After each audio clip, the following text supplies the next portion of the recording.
У нас сегодня будет маленькое такое интервью, я думаю, очень интересное. И сегодня мы поговорим с Дмитрием. Я думаю, вы все его знаете прекрасно. Он уже записал сколько? Сотни, наверное, да?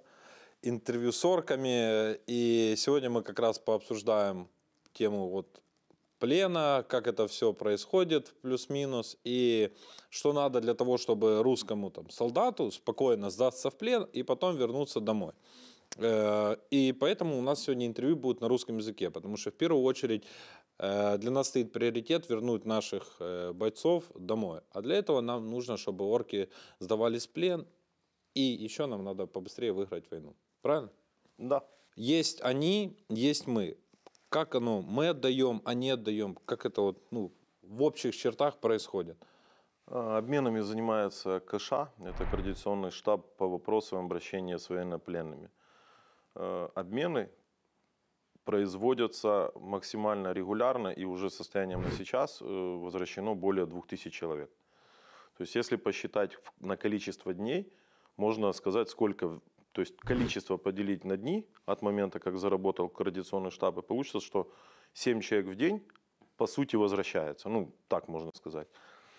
Мы, наша сторона, КША, которая ответственная за это все, не разбирает по категориям. Нет разницы забирать там тероборонщика, или там Нацгвардию, или там Нацпол, или военного. Наши стараются забрать всех.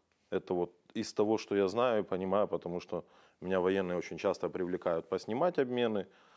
Ну и так получилось, что снимаем самих пленных.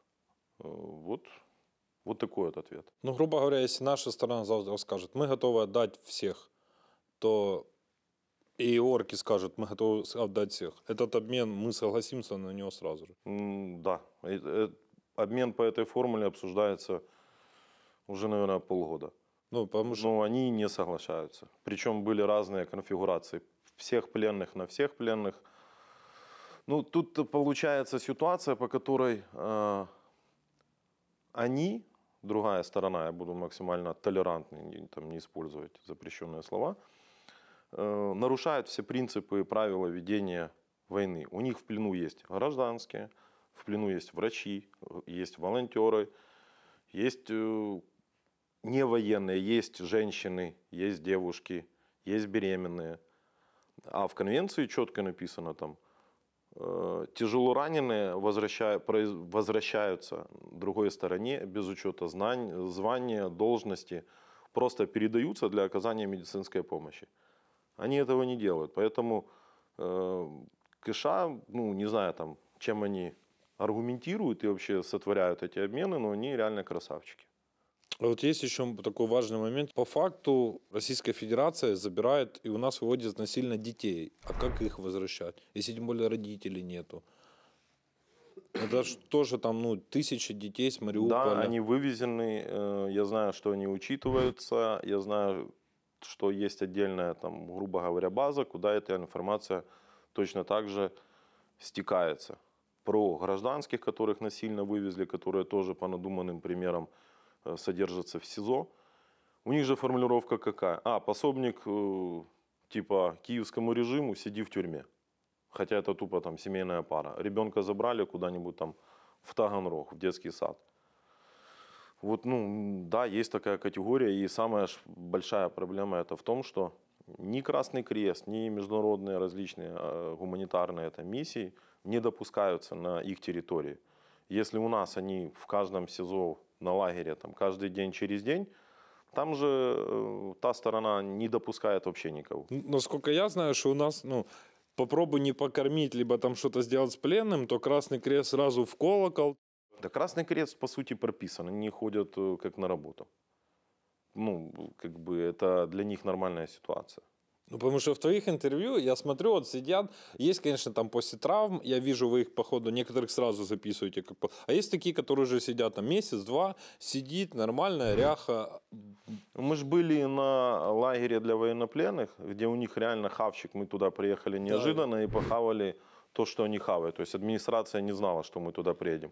И мы сами сели, похавали, там реально прикольный обычный хавчик, потому что они сами на кухне помогают поварам работать и сами готовят еду. Мы показали склады, которые забиты едой, потому что конвенция, потому что нормы, стандарты. А к нашим такого нет. Наших, когда забираем с плена, по видео смотришь, ну там кости. То есть там люди реально не доедают. Даже если взять вот любые фотографии, посмотреть, на кого мы отдаем и кого мы забираем. Ну, это вещи, которые нельзя сравнивать. Перше за рік їм свіжий фрукт. Це навіть страшно. Смачного. Обмен телами придумала тоже Рашка. То есть это не влазит в голову, но обмен телами – это придуманная история. По нормам и правилам ведения боевых действий тела должны передаваться. Это вот если вспомнить начало войны, мы записали рефрижераторы, то есть когда еще Рашка не признавала, что у них есть потери, а у нас уже были рефрижераторы, набитые ихними трупами. Это когда на железной дороге целые эти вагоны? Да, целые вагоны, рефрижераторы стояли, были забиты, и мы, военные, попросили: покажите, осветите проблему. Мы приехали, показали, сделали так называемую рубрику «Распаковка». 6 трупов мы там полностью это все разобрали. И ровно на следующий день пришел запрос из РФ на тему: отдайте нам именно вот этих 6. А остальных, которых я показывал, что там вагоны забиты, они типа не-не-не. То есть у них вот такая вот страна. Их люди, проблема войны это в том, что Рашки не нужны ни живые, ни мертвые. То есть если бы их не стало вообще, для них была бы это идеальная история. Они бы просто говорили: пропал без вести, все. Ну, типа, если мы их не будем собирать по полям в наших там освобожденных населенных пунктах, то Рашка будет такая: спасибо. Я уверен, что если бы они могли и платили бы за то, чтобы мы их хоронили как где-нибудь, как-нибудь уничтожали, они бы с радостью бы согласились. То есть нет тела, нет проблемы. Вот подход. Живое тело – большая проблема. Мертвое тело – проблема поменьше, но... а вот когда нет тела, значит вообще все хорошо. А если родственники, например, в Российской Федерации? Ничего они не могут сделать. Ну, они же там в часть, вы говорите в интервью, идите в часть, ФСБ, жалуйтесь. Да, они идут, их там посылают. Нет, кто именно доходит до глав республик. Но если вот так вот долбить да, их, если же продолжает сидеть на стакане, это никогда не поменяет, никто ничего не сделает, никто, то есть... Всем пофиг. То бишь, можно сказать то, что если в России такой поднимется бум, и множество там родственников, друзей начнут бить в колокола, идти, писать бумаги, записывать видео в интернете, то они будут забирать быстрее пленных своих и нам отдавать наших, и так же самое будет с телами. Потому что для меня очень важно, чтобы наши братья, вернулись даже погибшие, и мы их по-человечески похоронили. Совершенно верно. Да, это будет работать. Тогда, запомните этот момент, и это очень важно. У нас проблема, у нас из-за количества трупов, мы в отличие от них, трупы, потому что я видел, какие трупы возвращаются, мы их храним по правилам, они у нас в замороженном виде. Контейнеры, которые там, рефрижераторы стоят, они должны работать. А у нас бомбежка, света нет, их надо держать, то есть для нас это проблема, хранить такое количество трупов. Они же еще дурачки обстреливают, отключают электричество. Еще был прикол, когда какой-то телеканал показал там одну сортировочную там, железную дорогу, где это происходило, там перегрузка. Они туда же и прислали. И развалили кучу трупов второй раз. Добили, да. Своих. Нет, как я говорю, нет тела, нет проблемы. У нас тоже в интернете иногда появляются там видео какие-то, что кто-то говорит там: вот верните конкретно моего, да, там вот он то-то, то-то, Иван Петрович, звание старший сержант. И я постоянно говорю: не надо давать всю информацию о наших и рассказывать. Может, это ж не помогает обмену или помогает? Не помогает. Люди должны понимать, вот если происходит так называемый точечный запрос, та сторона понимает, что значит он важный, соответственно, мы его не отдадим. Или будем там условия какие-то накручивать. Или еще что-то. Совершенно верно. Выкладывание, во-первых, персональных данных, оно запрещено у нас по закону. То, что вы там на весь ТикТок пишете ФИО, дата рождения, ИНН, фото, паспорт, еще что-то, просто придет время, когда прибежит там СБУ или Киберпол и задаст вопрос, что вы выложили персональные данные. Но это никак не... что произойдет? Как вы себе это люди представляют? Выложили паспорт, написали, он в плену 3 месяца, его не возвращают? что должно произойти? Ну, то есть, И русские же эту тему тоже качают. конечно, Типа, что конечно. вы ну, идите к своим и требуйте, они не хотят отдавать специально. Что, Они не качают. вот. Ну, я имею в виду, они как-то видео, какие-то видео в интернете, что они типа говорят, вот ваша украинская сторона не хочет обмен делать, а мы хотим. Они типа говорят, наоборот, идите требуйте. Ну, я, например, знаю, когда наших вывозили 5 дней в подряд, типа в понедельник, в понедельник 5 часов на Урале, 5 часов где-то стоят в поле, 5 часов назад. Так 5 дней, короче, вывозят наших там, к примеру, 50 человек или там 30 человек, потом сажают их. У наших какая мысль? И, естественно, каждый раз они говорят, что вас ваши не приехали забирать. Потом они записывают ролик с нашими, где наши говорят, нас 5 дней подряд по 15 часов возят, короче, и в итоге мы никому не нужны. Это и ПСО в чистом виде. Ну, то есть это один из методов, чтобы тут у нас накалить эту ситуацию. В плане... А потом мы забираем человека, он говорит, нас возили там понедельник, среда, четверг, там пятница. Уже когда вернули в санаторий, с ним сидим, общаемся. А я понимаю, что в эти дни даже не было, короче, никаких движений, не было никаких там даже запланированных обменов. Потому что, ну, как правило, сейчас военные часто зовут, типа, поучаствуйте, поснимайте там для архива. А в плане еще вот условий, мы как-то можем улучшить нашим условия там в плену? Есть волонтеры, которые могут какими-то непонятными чудесами куда-то попадать и что-то там типа передать теплых вещей, передать сигарет, передать какой-то еды. Официально такого нет. Рашка, в свою очередь, несколько раз пробовала отправить гуманитарные конвои типа к своим пленным, чтобы тут якобы они тут голодают, показать у себя на картинку, мы своим передали одежду, еду, сигареты. Ну, такой они цирк устраивали. Естественно, конвои сюда не заехали, насколько я знаю, потому что, ну, что это, ну, бред. В Донецк. Да, и они это все показали, что вот, короче, наших продолжают морить голодом, они тут, ну, полная трэш. Ну так, чем больше мы их в плен возвращаем, тем же лучше. Ой, с плена Русаков, потому что он же приезжает, а тоже, он даже интервью, да, меня пытали, били, Да, ультрабандеровцы, и стоит выбритый, выстриженный, с нормальным лицом, Да. нормально выглядит, все зубы целые. И говорит, меня пытали, били, борили голодом. Я говорю, меня бы так морили. Да, потому что его ставят и говорят, ты на камеру должен сказать вот это, вот это. Если ты этого не говоришь, тебе там... Ну да, прилетит. Мои товарищи с Азова, да, которые вернулись, но они рассказывали про условия. И с другими я парнями общался, и они говорят, что ну, разные люди, которые в плен попали, говорят, что находятся те, у которых есть там воинская честь, которые нормально к ним обращались, а говорили, мужики, вы красавчики, ну типа... Да, есть и такие, но это редкость. Ну да. Ну, это редкость. Их потом, когда понимают, что этот лояльный, его там сразу чик. Да, они говорят...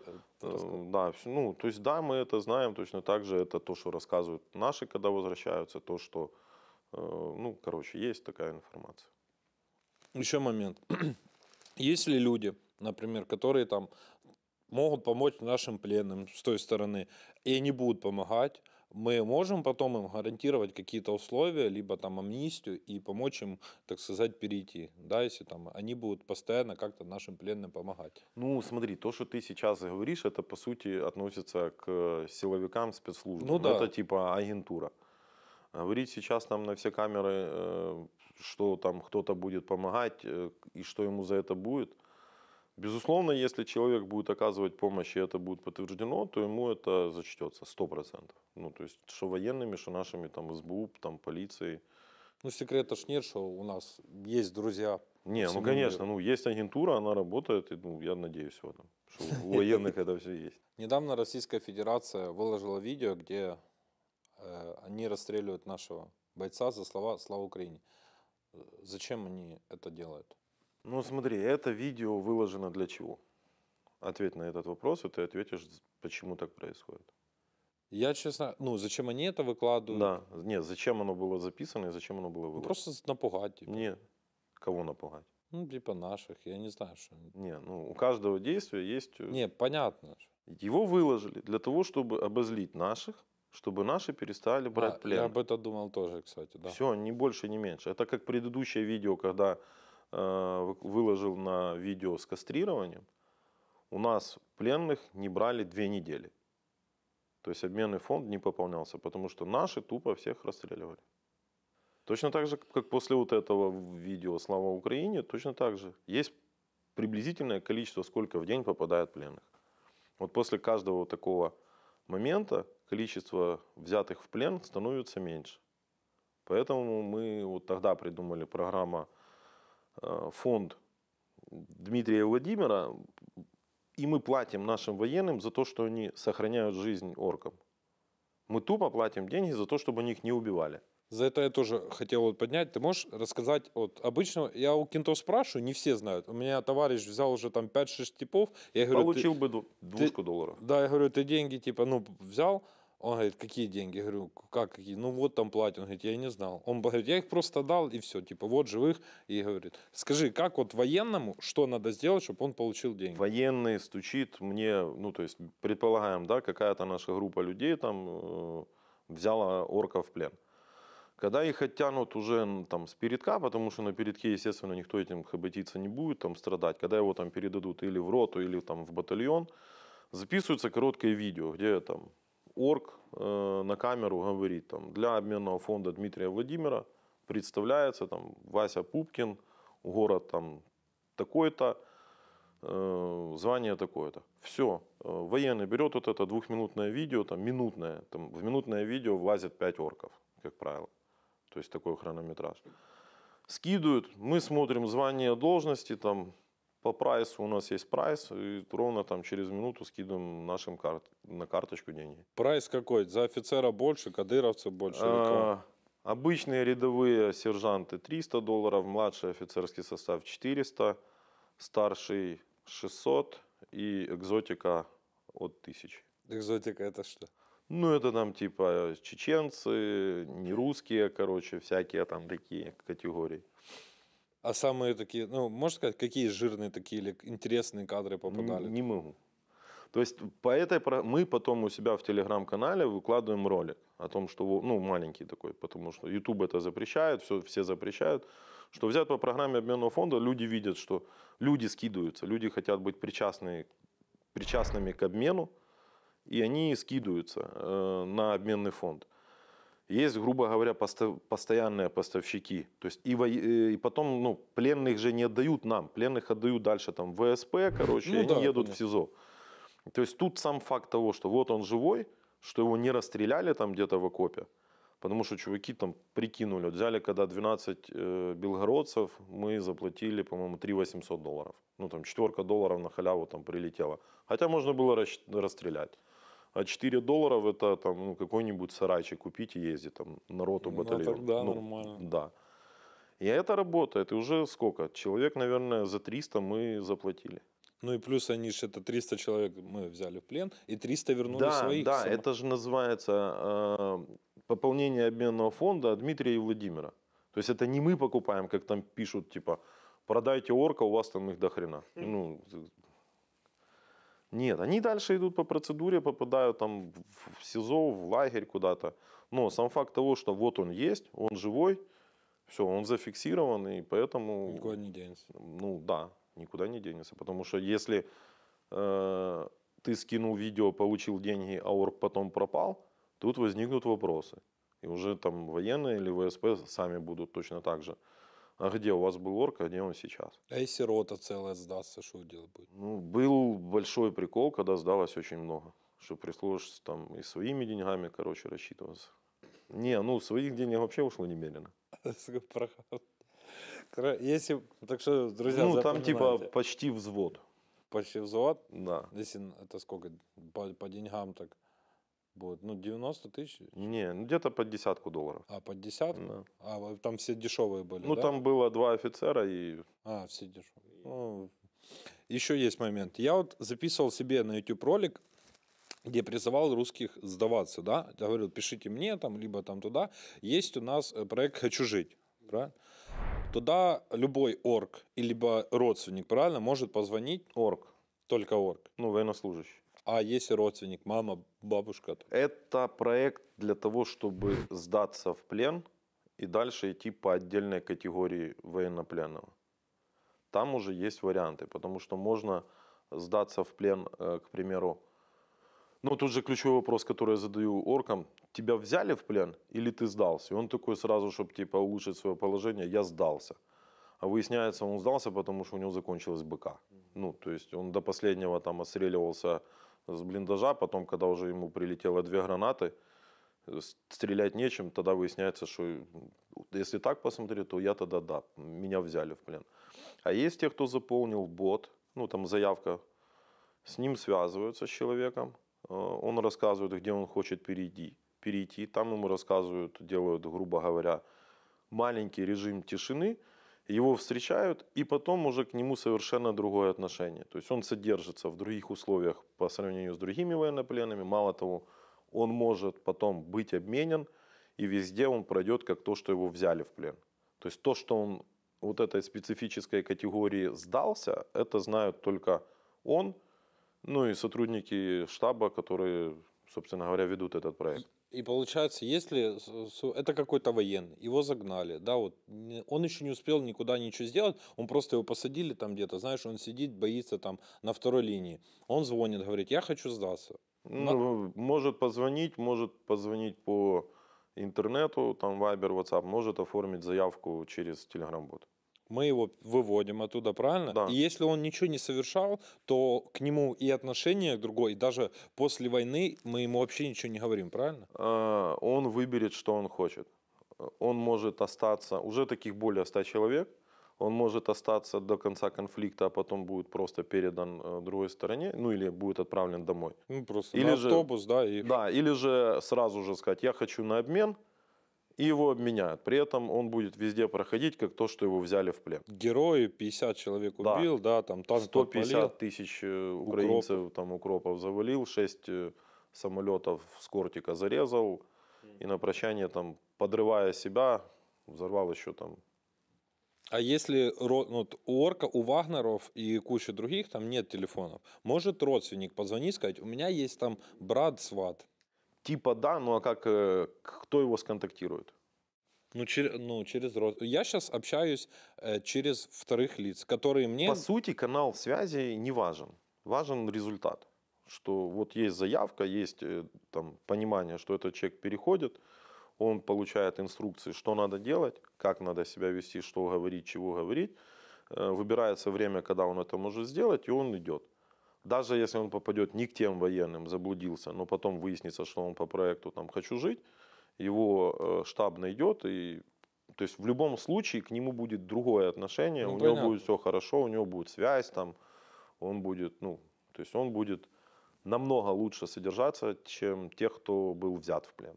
Я сейчас общаюсь там тоже с русаками, да, которые помогают кентам, так сказать, сдаться. Они там не хотят воевать, они еще вообще ничего не сделали плохого, их просто загнали, и они сидят там по линии фронта. И они хотят перейти, да, и ждут возможности это сделать.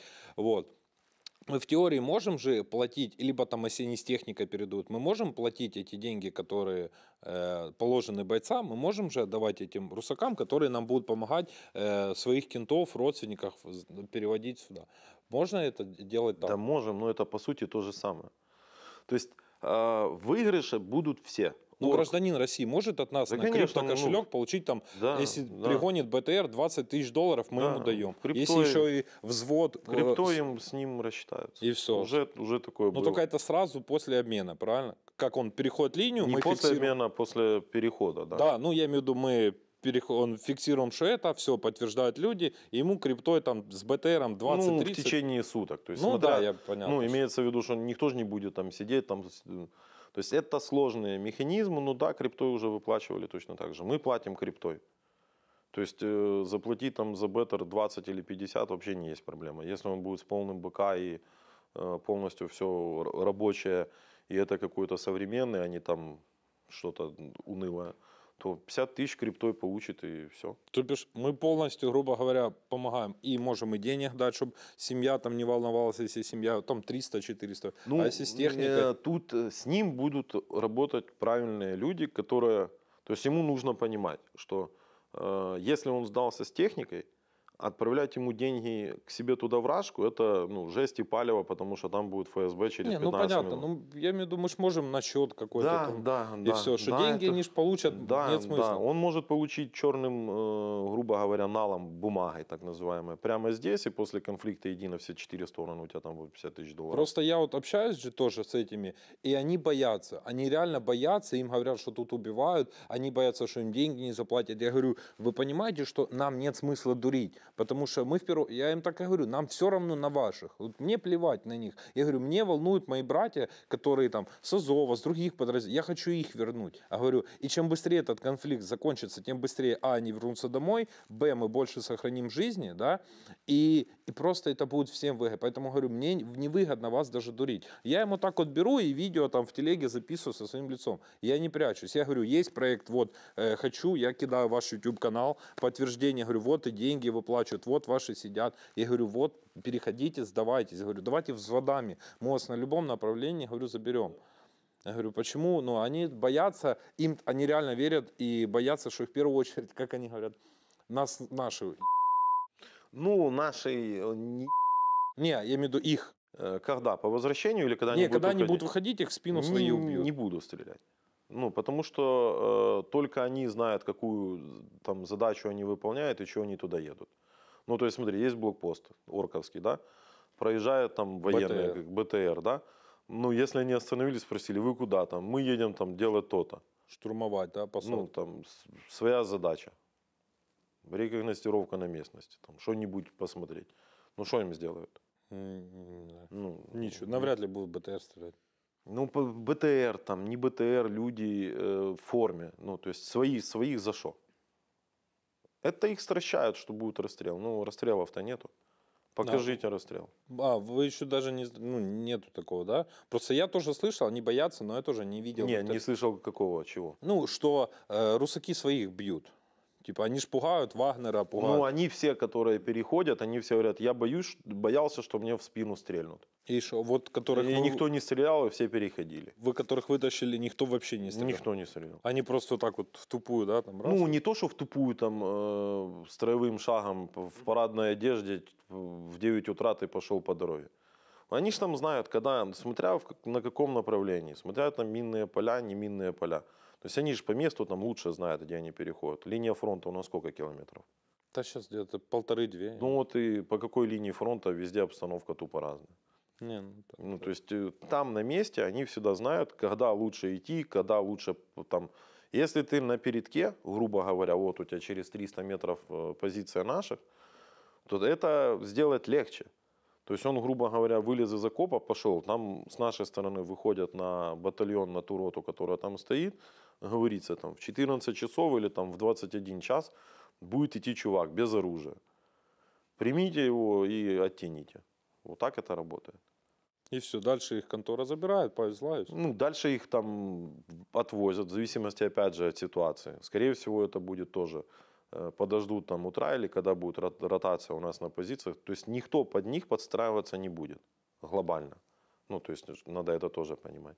А если с Российской Федерацией, мы что же можем там с Белгорода срочники какие-то скажут, парни, мы переходим. Нас Ну, они не переходят, они не идут. Ну, они думают, Те, что... кто еще в частях, те молятся, чтобы их не отправили на передок. Но у нас есть пленные, которые сейчас из пленных станут защитниками Украины. Это вот русский добровольчий легион, да? Не, есть легион «Свобода России», Да, «Свобода России», где воюют граждане РФ против орков. Но сейчас появится новый у нас батальон, который из военнопленных, которые решили воевать против Рашки. Это легально. Вообще будет жесть. Легально, да, они будут получать зарплату. Еще и зарплата будет? Конечно. А УБД дадут? У них будут военные билеты. Да, это сейчас штаб реализует эту программу. Так это круто. Да, это вот те, кто поздавался сами, они посмотрели, как здесь все происходит, и типа нахуй мне туда возвращаться. У них перспектива, вид на жительство, и потом паспорт, и дальше, что Европа открыта, делай, что хочешь. Как у тебя получается долго сохранять спокойствие с этими людьми? Не знаю. Я просто не могу. Анонс, короче. Я не знаю, когда это выйдет, но сейчас пошла новая категория орков. Это, короче, опущенные и обиженные. Министерство обороны РФ набирает по тюрьмам тех, кого не взял Вагнер.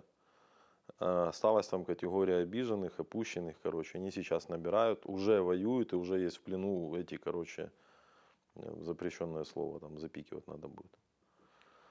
Но это... Не, это трэш. И они воюют с полноценной регулярной своей армией. Плечо в плечо. Я не... Активные, короче, рабочие, как они там говорят. И чувак на интервью рассказывает, как у них это все происходит. На колониях, короче. Ну, жесть. А родственники, ты вот с родственниками постоянно ими общаешься. Ну вот они потом реально идут в военкомат, либо сидят, ждут? Идут. Ну, кто не сбухивается, идут. Они пишут бесконечно. 24/7. Тебе? Да. И что они пишут? Дай почитай. Не, ну я видел 800 непрочитанных диалогов. 800? Они не пишут, оставьте его там, пока я не получу бабки. Такие есть. Не? Нет, какие бабки? Ну, типа, им же за убийство. Не, а это же тоже проблема, потому что для них, наверное, будет сюрпризом, но все обмены записываются. Все, кто отдается вражку, они пишут добровольное согласие на обмен, потому что они там теряются. Угу. Есть такие там жены, которые до сих пор своих мужей после обмена не дождались. А он честно ушел на камеру, короче, уехал в Рабзию, и до сих пор жена пишет, как мне его найти. Тебе пишет? Да. А что тебе пишет? Ну, потому что, ну, вот они говорят, те говорят, мы его не меняли, а наши военные показывают видео, что вот он передан той стороне. И все, нету. Я же говорю, мы все условия создаем для них. Вот, тут мне самое всегда обидно, почему у наших там плохо. Ну, потому что они рабы, которые не видят ничего другого. Они реально, ну, такие воспитанные в грязи, под кнутом. И что можно по-другому как-то делать и вести себя, они просто не знают. То есть, когда человек не видит альтернативы, то есть, если тебя воспитывали всегда там, херячили табуреткой по голове, и ты не знаешь, что можно прожить день без там, табуреткой по голове, не получил, то, естественно, ты для всех будешь ходить и тоже что делать? Мне сегодня дали табуреткой по голове, и тебе тоже. То есть, он по-другому просто не понимает. Ну, они все тупые. Вот сколько интервью. Высшее образование у единиц. О чем с ним говорить? Последний вообще говорит, спрашивает, ты население Украины знаешь? Он такой, ну где-то около 1 миллиона. Да, А Рабзии 1,4 миллиарда, короче. 1,4 миллиарда. Я говорю, так а что у вас пошло не так, что 1,4 миллиарда никак не может с 1 миллионом. Ну, в России очень сильная пропаганда. Пропаганда, что у них сверхдержава, сверхвеликая, что их там миллионы, миллиарды, и ну, у них все хорошо. Но все не так. Просто с этими орками, я просто недавно был, у нас там сборы были маленькие, и стоит 16-17 человек, и командир спрашивает, кто с высшим образованием? И все так, кроме одного вроде там, руку подняли, а один это мужчина 40 лет, который еще... Он говорит, у меня 2, поэтому я неправильно, ну, типа... Вы же с одним образованием. И, кстати, у нас в полку раньше проводили исследования, тоже проверяли, у кого вышка есть. Большинство людей в полка, ну, у кого возраст позволял, все были с высшим образованием. Как минимум. Ну, типа. Там все не так. Я считаю, что те, у кого было верхнее образование, они уехали. Те, кто успел получить и, короче, не служил, и у кого была возможность, те уехали. Остались те, кто ну, реально там, тупые, не понимающие. Ты знаешь, что по данным российской службы «Радио Свобода» Россия еще мобилизирует 400 тысяч людей? У них мобилизация идет с 21 сентября. Ну, вы интервью берете, у вас есть там, вот, что там, одного призвали в сентябре, в декабре, да? Есть какие-то самые свежие, кого призвали? С кем вы общались? Декабрьские. Это те... Октябрь, ноябрь.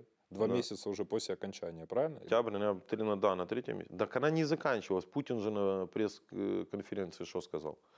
Его спросили, когда вы подпишете указ о завершении частичной мобилизации?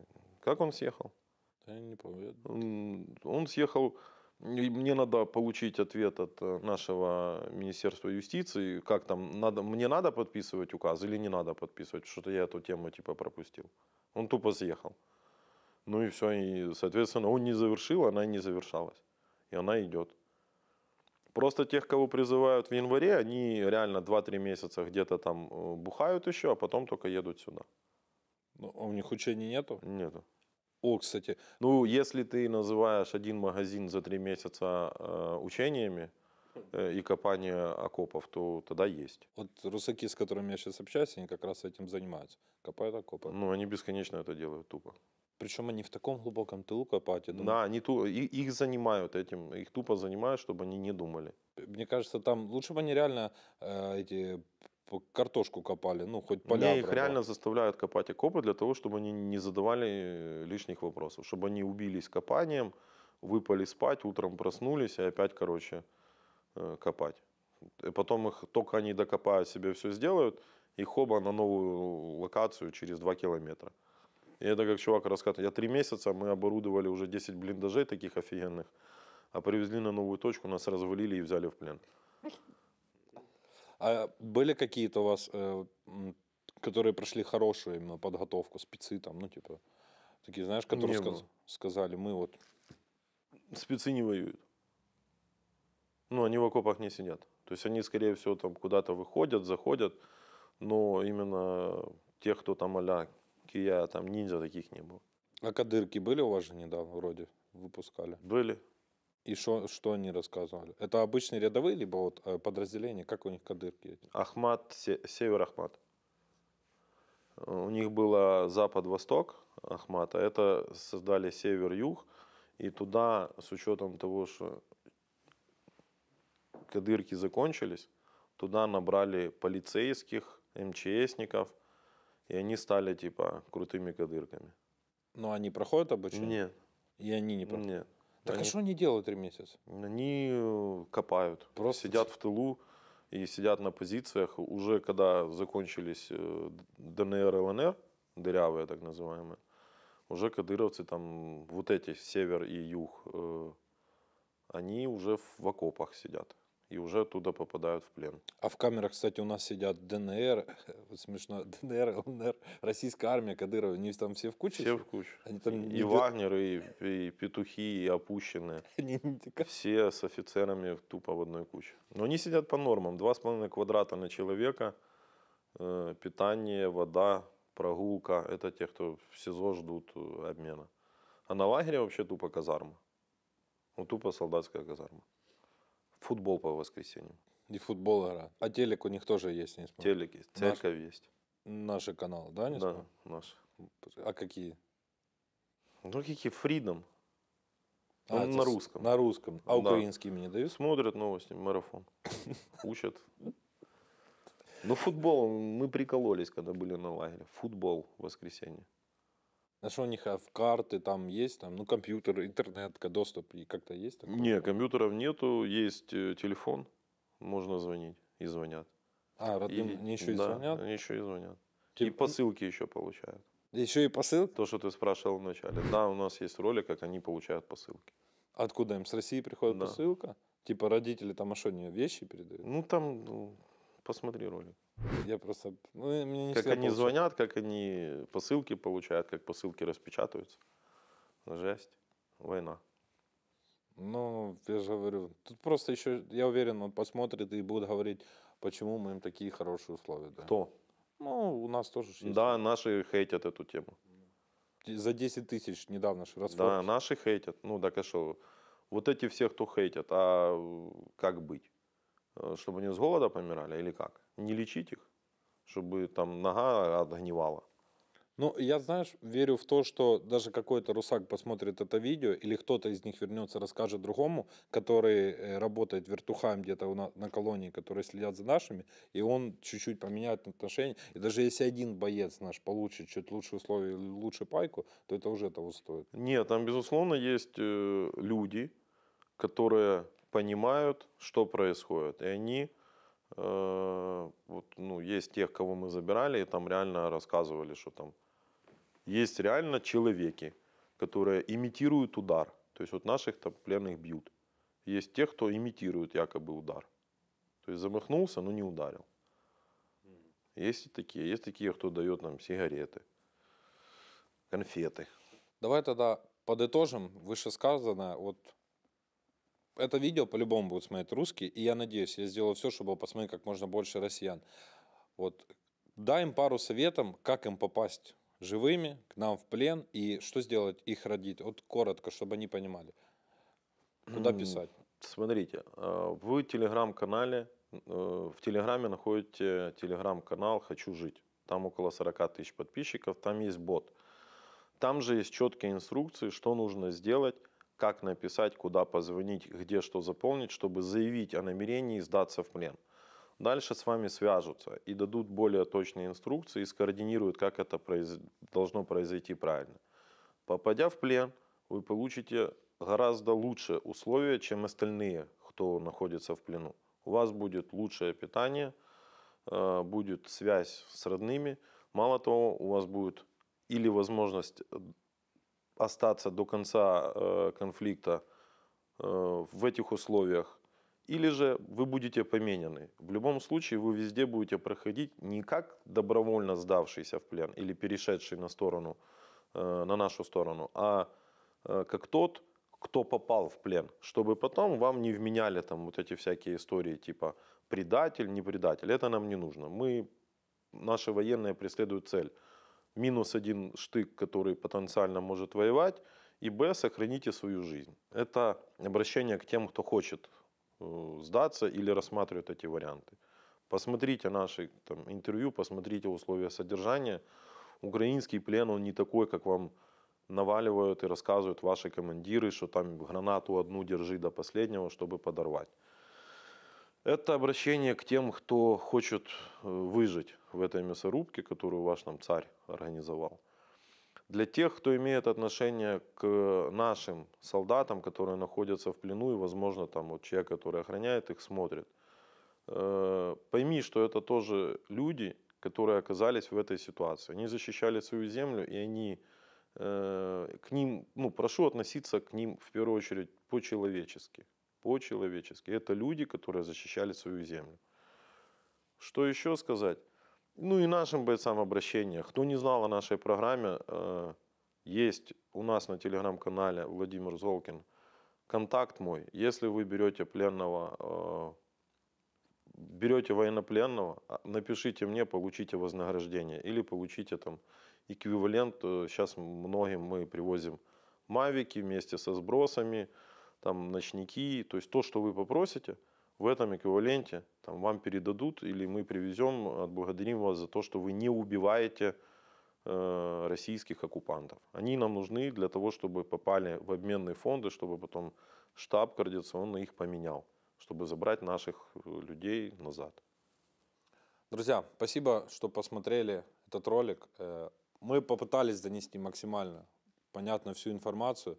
Все ссылки будут нужны в комментариях. Заходите, смотрите и ждите новых роликов. И самое важное, пожалуйста, распространите это видео по всем вообще телеграм-каналам, ВКонтакте, по Российской Федерации, чтобы мы вернули как можно быстрее и больше наших защитников домой.